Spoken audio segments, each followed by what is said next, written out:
Our speaker is the British Prime Minister, the Right Honourable David Cameron, MP.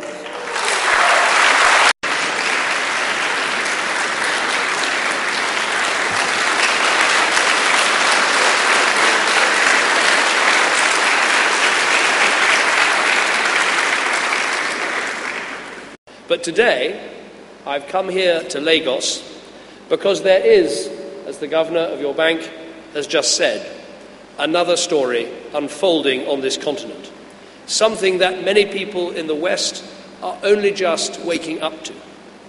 Tell me this: which part of the world has seen its number of democracies increase nearly eightfold in just 2 decades? Eastern Europe? No, it is Africa. Which continent has 6 of the 10 fastest growing economies in the world? Asia? No, it's Africa. Which country is predicted by some to have the highest average GDP growth in the world over the next 40 years? You might think Brazil, Russia, India, or China. No, you should think Africa. You should think Nigeria. This is still a continent in which to invest our aid, but above all, this is a place to trade. Now, the third thing that must happen is long-term political reform. That means recognising that one of the best guarantees of economic progress is to put in place what I call the building blocks of democracy: the rule of law, property rights, legal redress, an independent judiciary, and more open and transparent and accountable and democratic government.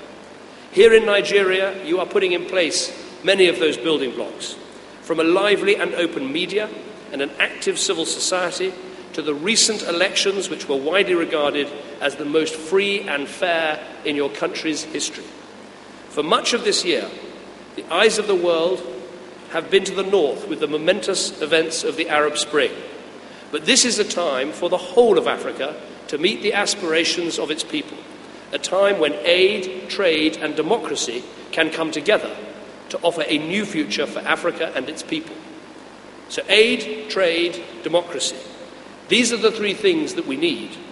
These are the ways Africa will meet its moment of opportunity. But progress will not come automatically. We have to live up to the moment. We have to work for change. And let me tell you why. It's because there are doubters out there who will say these things just aren't possible. There are the aid skeptics who say aid is just wasted, so there's no point. There are the trade skeptics who say trade can only ever mean exploitation. And then there are the democracy skeptics who say that political reform in Africa will not and cannot happen. These skeptics have powerful arguments, but if they win, Africa will lose.